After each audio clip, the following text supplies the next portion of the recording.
Les vraies voix Sud Radio, 17h-19h, Frédéric Brindel. Les vraies voix pour la dernière de l'année. Philippe Bilger, Corinne Tapiero, Abdoulaye Kanté, ils sont là pour vous accompagner. Le dernier rendez-vous avant 2023. Et du coup, nous abordons le premier débat. C'est parti. Les vraies voix Sud Radio. C'est l'heure du bilan 2022. Alors la question que nous vous posons, je vais tout de suite vous donner la tendance, va falloir inverser. Alors, quel réveillon de la Saint-Sylvestre correspond le plus à vos envies? Le lieu de vacances, le spectacle, le restaurant et ou à domicile? Eh bien, à 87%, les gens veulent faire le réveillon de la Saint-Sylvestre à domicile. Oui. À domicile, voilà. Alors, je plaisantais tout à l'heure si vous êtes à un restaurant spectacle, mais si vous êtes aussi au restaurant sur votre lieu de vacances, c'est vrai qu'on peut mitiger. Mais allez-y, donnez votre opinion. Vous pouvez aussi appeler au 0826 300 300. Faisons le tour. Philippe Bilger, pour vous, le réveillon idéal? Moi, j'ai tout fait. Tous ceux dont vous parlez, sauf les vacances. Je n'ai jamais eu dans l'idée de partir en vacances durant le réveillon. Mais sinon, j'ai absolument tout fait. Et en définitive, là, je vais avoir un réveillon chez l'un de mes enfants dans le Loiret. Mais en général, j'ai tout essayé. Je suis allé au spectacle. Ensuite, je suis allé au restaurant. Et ça se passait bien parce que j'évitais toutes les simagrées à minuit, quoi, les confettis et tout ça. Mais en définitive, ça peut être chez moi. Mais parfois, on se trompe, on invite des amis, on se dit que ça va être formidable, et ça ne l'est pas forcément. Bref, j'aime bien, en définitive, mon cher Frédéric, domicile. Voilà, donnez-nous votre avis, les auditeurs de Sud Radio, sur le compte Twitter et Facebook de Sud Radio, pour l'instant à 87% à domicile. Vous avez dit, Corinne Tapiero, que vous ne vouliez pas faire de réveillon. Non, je ne réveillonne pas depuis plusieurs années. Ah bon? Voilà.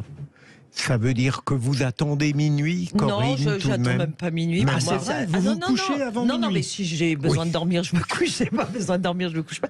Mais je ne réveillonne pas le jour de l'an. D'accord. Sans indiscrétion, c'est une date très douloureuse pour moi. Voilà. Donc c'est un cas particulier. Donc ça ne se fête pas. Je n'ai pas du tout envie de fêter à ce moment-là. Bon, Abdoulaye Kanté, c'est aussi votre casquette, c'est le cas de le dire, de policier. Là, tout ce qui était énoncé, en fait, il y a un certain que j'ai pas fait, mais on a oublié aussi travail. Ouais, parce que moi, il m'est arrivé de réveillonner au travail. Oui, mais en général, comment ça veut dire que quand vous travaillez, vous faites la fête au travail? Qu'est-ce que c'est que ça? On va pas faire la fête, on se regarde et tout. On se regarde, on se dit on travaille, bonne année. Donc on se regarde comme ça, on se dit oui, on sait, on n'a pas le choix. Donc on évite entre deux pavés. Donc non, je caricature. Mais oui, je pense que ça m'étonne pas en fait que on va dire un gros pourcentage de personnes veulent réveiller à domicile. Moi, c'est aussi pas pareil, parce que quand on voit avec le Covid, donc les gens n'ont plus cette envie d'aller dans des endroits où il y a beaucoup de personnes, et il y a aussi l'inflation, parce que c'est vrai qu'aujourd'hui vous n'avez pas forcément envie d'aller dans. En plus, j'ai une pensée pour tous les restaurateurs, mais c'est vrai qu'à ce moment-là, c'est vrai que les prix explosent, quoi. Ouais. Donc aujourd'hui, les gens n'ont pas forcément les moyens d'aller fêter à l'extérieur, donc ils préfèrent plutôt se faire une bouffe entre personnes. Le repas du réveillon est gratiné. Et là, en vous écoutant, les auditeurs sont en train de renforcer le à domicile, qui est passé à 88%. Évidemment, continuez, compte Twitter, ou alors c'est 0826 300 300. Qu'est-ce que vous allez faire? Il n'y a pas de raison. Est-ce que vous voulez que je vous donne une information? Oui. Et ça va peut-être intéresser les auditeurs. Je suis sûr que vous n'allez pas le passer chez vous. Je vais le passer au restaurant avec mon épouse, évidemment, mais avec un ami qui s'appelle Philippe David, qui est l'animateur des vraies voix habituellement avec Cécile de Mélibus, et donc sa femme, Philippe David. Et donc nous nous retrouvons tous les quatre dans un restaurant, et parce que le lendemain je travaille à la télévision. Voilà. Donc, et il a écrit une très belle tribune dans Causeur sur Pelé. Oui, voilà. Il écrit toujours de très bonnes tribunes. Non, mais c'est un très grand spécialiste. Bon, alors, revenons à notre question. Déjà, pardonnez-moi les vraies voix, mais je profite de la présence d'Abdoulaye Kanté. 83% des Français entendent consommer de l'alcool lors des festivités de la Saint-Sylvestre. Avec une moyenne de 3,5 verres, etc., etc. 7 Français sur 10 proposent des choses bizarres comme solution pour rentrer chez eux après avoir bu de l'alcool. C'est ce qui est quand même incroyable, c'est qu'en 2022, on est toujours encore obligé de faire un rappel parce que de sécurité routière, certains disent oui, mais bon, c'est du paternalisme. Je suis désolé, mais bon, il y a une réalité quand même, c'est que l'alcool tue. C'est une des premières causes de mortalité quand même en France.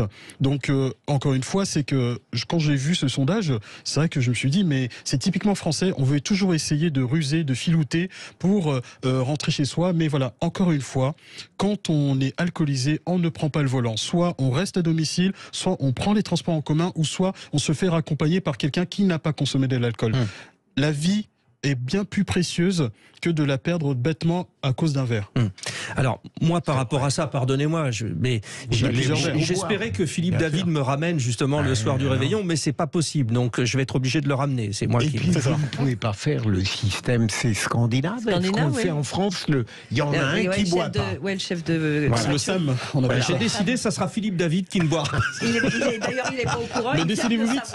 Mais après, aussi, je veux aussi rappeler aussi que néanmoins, que l'ensemble, parce qu'il y aura un dispositif, toujours, on est en mode vraiment sécurité routière avec le dispositif de forces de sécurité intérieure qui seront répartis sur l'ensemble du territoire pour effectivement assurer votre sécurité, mais ils seront déployés sur l'ensemble des routes pour éviter tout accident. Philippe Bilger, 2022, un moment, une idée générale. Alors, je vais de nouveau tomber dans mon obsession, la politique. Je dirais... ce qui m'a frappé, c'est la majorité relative dont on espérait beaucoup. Elle n'a pas donné ce qu'on attendait. La vie parlementaire n'a pas été intense et fructueuse. Elle a entraîné 3 conséquences: déception démocratique et parlementaire. Deuxième élément, de mon point de vue, un abus scandaleux du 49.3 dont je sais que c'est permis. Le Conseil constitutionnel l'a encore validé. Mais je trouve tout de même qu'il y a de l'abus. Et troisième élément, ça explique pourquoi Emmanuel Macron n'a pas encore trouvé ses repères. C'est un quinquennat qui ne lui correspond pas. Il est mal à l'aise à l'intérieur et trouvera peut-être ses marques plus tard. Corinne Tapiero. Alors moi, ce qui m'a marqué, c'est les 2 procès hors normes qui ont été fait pendant cette année, le procès des attentats du 13 novembre et celui de Nice. Donc on a commencé l'année jusqu'avant l'été avec celui du mois de novembre. Et donc c'était des procès hors normes, d'abord par leur organisation, ce tribunal spécial, cette organisation du palais de justice, l'ancien palais de justice, la quantité de parties civiles, des témoignages très terribles et émouvants et poignants. Et je voudrais profiter d'être à votre micro pour remercier quelques journalistes qui nous ont permis de suivre ces procès en faisant notamment un live tweet pour France Info. Donc il y avait Catherine Fournier, Charlotte Piret et Violaine Jossan, pardon. Et pour Radio J, il y avait des commentaires de tout le procès. C'était Michel Zerbib qui était le reporter de ces opérations. Et c'est vrai que ça nous a permis de le vivre parce qu'il n'y avait pas de tribune. Et on peut regretter que le procès de Nice a eu très très peu d'écho dans les médias, en tout cas sur les chaînes de télé. Et Abdoulaye Kanté, on conclut. Abdoulaye Kanté, oui. Oui, rapidement, mais moi je pense que la guerre en Ukraine, qui n'a échappé à personne, hein, donc que la Russie envahisse l'Ukraine. Ensuite, il y a eu la répression en Iran aussi. Je pense que c'est quelque chose qui a été très marquant. Et en dernier lieu, le mondial au Qatar. Donc qu'on aime ou qu'on n'ait pas aimé, ça a fait beaucoup parler. Donc voilà, pour moi, ce sont ces 3 événements qui m'ont marqué en 2022. Je pense qu'il y en aurait peut-être tant d'autres, mais voilà. Nous vous souhaitons à vous tous une excellente année, meilleure en 2023. Nous revenons dans un instant. Il y aura le grand débat sur la question de la surpopulation carcérale. Et je confirme, vous les auditeurs de Sud Radio, vous privilégiez donc le réveillon de la Saint-Sylvestre à domicile, même si c'est redescendu un petit peu à 87%. Et après, vous serez quelques-uns à aller au restaurant aussi. Voilà. À tout de suite. Tiens, je voulais vous en... 3, 4. Je voulais en profiter pour remercier, vous savez, Margot Viel. Oui. C'est elle qui nous aide tout au long de l'année, oui, c'est vrai. Depuis qu'elle est ici, hein, en l'occurrence, à préparer les émissions. Donc merci à elle. Et puis, merci Margot. Voilà. Oui. Et puis aussi Benoît Goutor, qui est l'excellent réalisateur. Et regardez comme il est excellent, c'est-à-dire au moment où je vais dire top, il va envoyer la suite top.